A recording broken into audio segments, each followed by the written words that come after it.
I recently got the chance to stay at the Inn at 500, located in the heart of downtown Boise. With complimentary drinks at check-in and spacious luxe penthouses and suites, it's an ideal spot for celebrations and your visitors. It was the perfect place for me and my husband to sneak away for a little staycation. We loved the cozy fireplace in our room and the balcony with gorgeous views of the city skyline, where we shared coffee in the morning. Ready to plan an unforgettable Boise stay? Book now at innat500.com. Today on CityCast Boise. The Boise murder house has become the subject of urban legends and ghostly tales for decades. But what really happened there to start all of these eerie rumors? We're diving into the history, exploring beyond the whispers of haunting to uncover the real story of this notorious home. Warning, this episode discusses graphic violence. It's Wednesday, October 30th. I'm Lindsay Van Allen, and this is what Boise's talking about. Joining me today is Mark Iverson, founder of Ida History. Thanks for being here, Mark. Thank you. Hello. So we're going to jump right in here. There are a lot of rumors about the Boise murder house or the Boise Chop Chop house. What are the wildest stories you've heard about this house?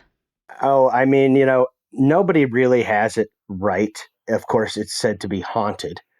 And then when you add on top of that, a guy was murdered and chopped up in the basement, it makes some sense. But the craziest thing I kind of have heard that the walls would bleed, and that that there's a kind of a dark apparition shadow thing that can be seen in the upper windows of the house. I mean, that does sound really, really creepy. So let's start at the beginning and see if maybe we can separate the fact from fiction when it comes to this house. Sure. So when was the house built and who were some of the early owners or occupants? So it was built in 1910 as the streetcar system started to develop that whole system, and it expanded to what was its own town at that point, South Boise. And so this area called the Ivy Wild wasn't really a subdivision, but it was an area that was developing with some large houses. A person named Guy Matthews, who was a contractor, he builds this house in 1910, at the corner of Linden and Leadville. And basically, he lives there for a while. Did it have any spooky stories or legends attached to it at that point, or did that all come later? It came later, and it was a pretty home up until, even in the 80s, when you see the crime scene photos, you see the outside of the house. It was pretty nice. You're surprised, like, how did it get from that to this? I have some ideas. So let's set the stage. Who owned the house when the infamous murder took place? Yeah, so in 1987, June 30th, 1987, it was owned by a man named Daniel Rogers. And he had a storied past, to say the least. And what else was going on in Boise that night? It wasn't maybe your standard early summer evening. It sounds like there was a lot going on in Boise that night. Yeah, so there was a fire in the foothills, and the police were occupied with, public safety. The firemen are, up in the hills. You have, wildland firefighters up there. And so it's just kind of chaos, going on at that time, especially in the North End. And so the focus of law enforcement was drawn elsewhere. And just so nobody gets confused, because there's multiple people involved in this, who all was involved in the murder, both the murderers and the victim? What were their names? Maybe a little bit of background, just so everybody knows what we're talking about. So Daniel Rogers was basically one of the perpetrators of the crime, and he was a drug dealer. And he lived and sold drugs out of that house. He also had an apartment more towards Boise, to the north on Leadville, that he lived in with his wife, Catherine. And then there's kind of a guy that was kind of a perpetrator / victim. And his name was Darren Cox. And Darren Cox owed Daniel Rogers some money. And so he kind of got roped into this thing he had no intention of becoming involved in on the night of the 29th, leading into the 30th. And he just wanted to borrow $40. but he was indebted to Daniel Rogers. And so, yeah, he became an witting accomplice in this murder. And then the other guy was Preston Muir, and he lived down by Bowen Crossing, somewhere on Park Center. And he was drunk with some buddies at a funeral, and he ends up getting in a fight with two guys, and so he leaves that funeral and he is not in a good mood. And so maybe this idea I have of him being kind of a chilled out pot smoker, it doesn't mesh with, what comes later and what I find out.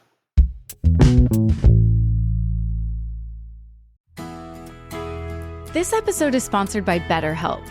Hey Boise, as we head into November, the season of gratitude, it's easy to focus on giving thanks to others, our coworkers, neighbors, friends, and family.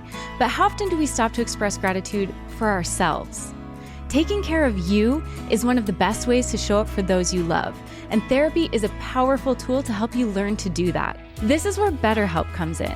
With BetterHelp, you get connected with a licensed therapist for an online appointment that's convenient and flexible, so it fits in your busy holiday schedule. And you can switch therapists at any time for no additional charge. Whether you're working on self-acceptance, managing stress, or finding new ways to appreciate yourself for who you are, therapy can help. So this month, let's learn to be thankful for ourselves too. Let the gratitude flow with BetterHelp. Visit betterhelp.com/citycast today to get 10% off your first month. That's betterhelp, HELP.com/citycast. This episode is brought to you by Amazon. The holidays are here, and you know what that means? It's time to get your friends and family the gifts they deserve. Take the stress out of shopping with Amazon's great deals and low prices on a huge range of items from toys to tech and much more. Whoever you're gifting for, Amazon has great prices on everything you need this holiday season. Shop early holiday deals now. Okay, Mark, we've set the stage. We've looked at the background of this house. So what really happened in the Boise murder house that night? Okay, so about 8 p.m., Daniel Rogers is alone in the house, and Darren Cox arrives, and he wants to borrow $40. And so around 8 p.m., he knocks on the door of the house, and Daniel Rogers lets him in, and he says, okay, well, I'll think about giving you the money.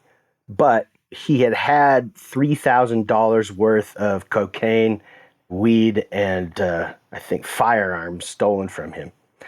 And so he wants to go find them, right? And so Darren Cox basically is roped into this. He says, I'll think about giving you the money, but you got to help me with this situation.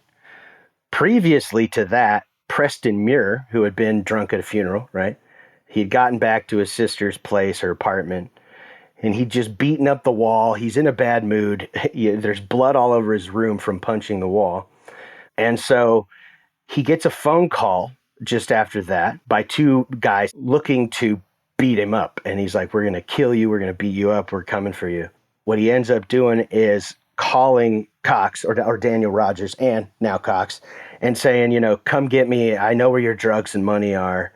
I'll help you find them. And this is around, 8 p.m. just as Cox shows up. And so about 9 p.m., Darren Cox says in the confession that he wrote, he basically says, we went to get him around 9 o'clock. And so they go and they pick up Rogers, and he gets in a Grand Prix, a brown Grand Prix with the two men. And they go to the north end along Residue Street, 6th Street, up in the north end. And they keep going to apartments and houses that Muir says, to Rogers, it's in here somewhere. Those guys have it. But they never find it. People aren't home. People don't know who this person is. And so about 11 o'clock, they go back to Linden Avenue in Leadville, 805 West Linden. And Rogers is not too happy with Preston Muir one bit. And Cox would later say, basically, I knew he was going to kill him, and I'm trying to get him not to do it. But, Rogers is just sitting there saying, no, this guy took my money, broke into my house, stole my money, says that he didn't do it, and, something's going to happen to him. And so that they go in the basement at that point. And that's when they just took him down to the basement and then they murdered him in the basement? Yes, Rogers was upstairs at one point and Muir was downstairs. And so Cox goes upstairs and sees that that basically Rogers has grabbed a .357 Magnum gun, right? Mm-hmm. And that he also has a knife, and he hands Cox the knife. They both go downstairs and confront Preston. And basically, Rogers tells Cox, stick him. And he has the gun. So Cox takes it like, okay, you're kind of enforcing me to do this. And so he kind of pokes him in the chest with this knife. And it doesn't draw blood even, but it hurt. And then Cox has the knife still. And Rogers is like, really stick him. And so he tries to stab him, and Preston catches the knife in his hand, and it goes through his hand. Ooh. But what ends up happening is Preston pulls the knife out of his hand, and he runs up the stairs. And as he's running up the stairs, a bullet goes through his right arm, and it almost rips off his arm. And then it goes through his right leg, and that passes through some part of his thigh, and the bullet goes into a washing machine. So wait, he got away? Yeah, he got up the stairs, and so he ran out through the front door, out onto Linden, and he's bleeding everywhere. And he runs to the brick house across the street, and somehow he gets over the fence. But Cox, who has the knife, is running after him. Rogers has a hurt back, so he's hobbling across Linden. And so it's mainly on Cox to catch Preston Muir, who now runs across Leadville to 722 Linden Street. And there's a gentleman that's in there, and he is going to bed because it's about midnight now. And he hears this frantic banging on the door. And later they would find blood all over the door. And so he bangs on the door, and this guy doesn't open the door, but he hears Preston yell, "Let me go, let me go." And that's where Cox caught up to him. And Rogers is right behind him. And they basically, at this point, he's lost so much blood, because it's pumping through him as he's running, that he can't even, it was like he was staggering, Cox would say. And so he said, I didn't really have to do anything to pull him along. I just kind of helped him steady himself as he walks up the stairs and back. They walk him back into the basement. So really quickly, did the person who heard this pounding, did he do anything? Did he? Yes. Yeah, he called the police, and he said, or dispatch, and he said, yeah, I think you're going to want to send people out to the 805 West Linden and check out what's going on. He saw blood was on his door as he kind of peeked out and saw what was on the door. And he said, there's something going on at that house, and they never show up. Because dispatch would blame the police would blame dispatch, but something happens to get in the way of that kind of communication chain, and it was that fire. The fire's going on, it's all crazy, so no police show up, and now the guy's in the basement, bleeding out. At that point in the coroner's report and stuff, it says Rogers, he shot him in the forehead, and obviously that killed him immediately, and it was very gruesome, and that's where he wanted Cox to come downstairs. He brought him an axe and a board from the backyard, and they used that to dismember his body into 13 pieces. My goodness. And it's super graphic, Yeah, but potentially someone could go on your tour in the future and hear more about that. Well, that's as Right. graphic as we'll have it get today. So when did the police come? When did they investigate or come to the house? When did that happen? After the guy calls again around 8 in the morning, he looks out his window and he sees Cox and Rogers sitting in Daniel Rogers' wife's Grand Prix, brown Grand Prix. What they had done is they had done a horrible job cleaning up the house, And so he had all this bleach and these garbage bags ready, Rogers did. And so somebody was going to maybe die that night, right?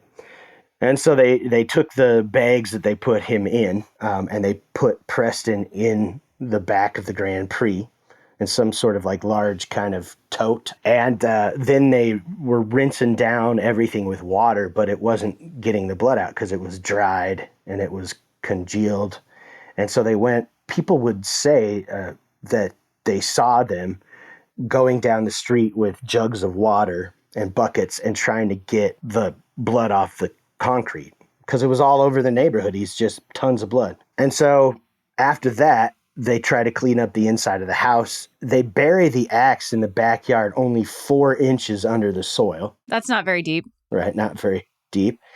And then they put the gun under a couch cushion. And then after that, they put the knife in the basement under, some of this thick plastic that you put over insulation.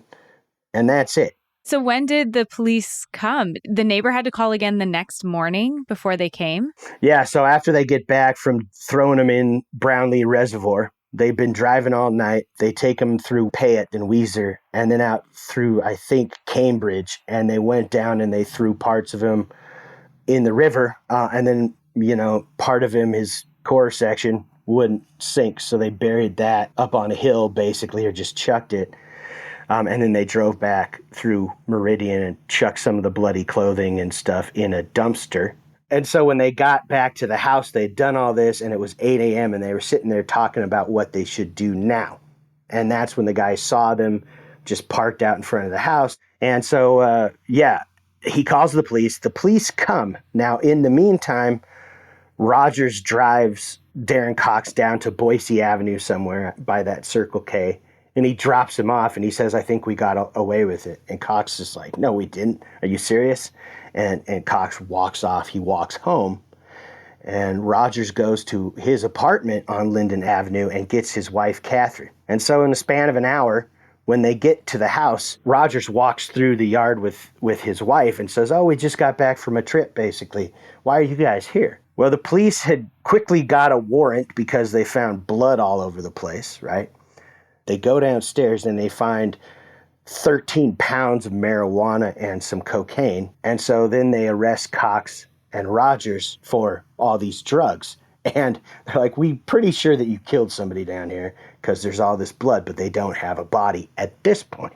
But they dumped parts of Preston in one of the most heavily fished areas of the state during one of the most heavily fished periods that is leading up to the 4th of July. And so a couple days later, some teenagers who are fishing catch Preston. They get a piece of his arm. Oh, no. Right. And so it's missing 2 fingers, and that's the only parts of Preston that they didn't find were these 2 fingers.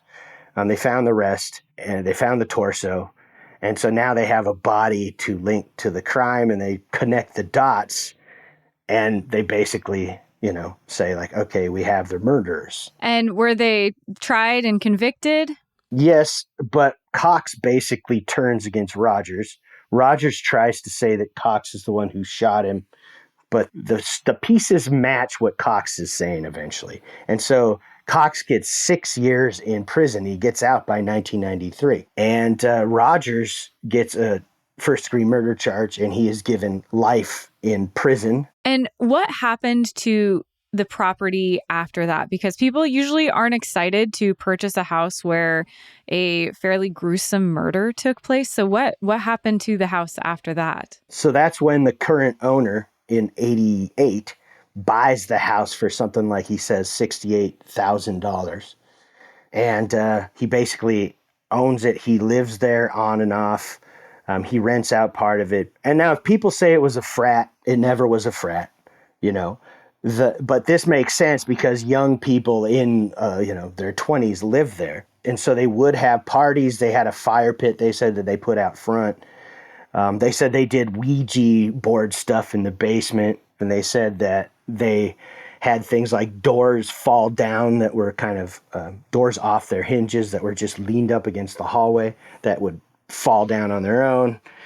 That these heavy stools basically that were at this bar that it's still there in the bar, you can move around on wheels, but it's all leathery and heavy wood thing, that those stools moved on their own and that they heard them happening, and that people that were living in the front room, when you go just in the door, the front door of the house, said that when they were laying in their sleeping bags, they heard these stools start to move around and they were all freaked out. And you're working towards renovating and eventually wanting to have tours in the house. Why are you so interested in it? Because I love the house as it is historically, right? I don't know what I believe in hauntings, but I want to work with Western Idaho Paranormal and get them in there to see what they can't find, But more than that, I want to preserve the house because it is a very unique looking house. It's made with table rock sandstone. There are carvings in that if you look around the property, you can find on the back, somebody etched in 1910 in the back of the house, and it's really kind of into the stone. There's a footprint from the first child to live there in the 1910, and he has his basically footprint set in the cement of the foundation, right? And there's just all sorts of cool things about this home, that old pictures from when it was Rose Lawn, and it tells a tale of Boise at a different time period. So to me, people are like, do you love the crime that happened? I'm like, no, not really. But it's a means to an end to teach some cool history. Well, thanks for joining us and breaking down fact versus fiction and rumor with the Boise murder house. Right. I mean, supposedly haunted. Definitely a lot of, foundation and evidence to suggest that it might be, if you believe in that sort of thing. So who knows?